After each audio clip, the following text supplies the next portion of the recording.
Hello guys, tara. Samahan niyo akong mag-check ng ating mailbox. Layo ng lalakarin ko guys. Yan yung kapitbahay namin. Another kapitbahay.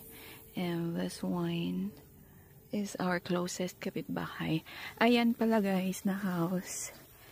Ginagawa pa siya. Ayan.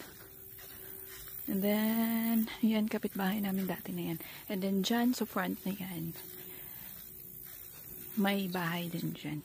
And then, yung house na yan, after that house, may bahay din dyan. Layo ng lalakarin ko guys. Hinihingal ako. Ganito talaga. Pag minsan lang lumalabas ng bahay na naglalakad.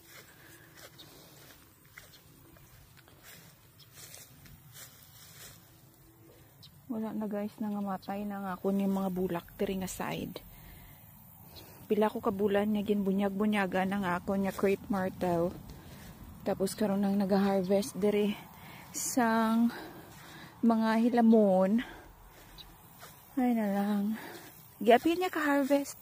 Kaya na nagtragas ng mga hilamon. Wala ko pa siya na hilamunan. Kaya super busy. Ay na lang. Sa sunod, hindi na sila maka-harvest sang grass diri. Kaya pati bulak ko gin-harvest.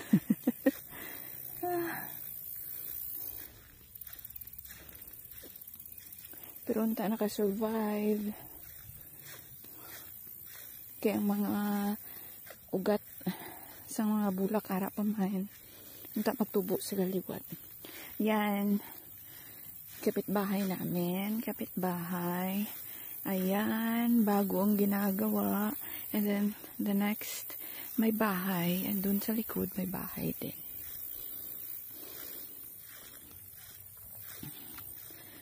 Tingnan natin ang mailbox kung may laman.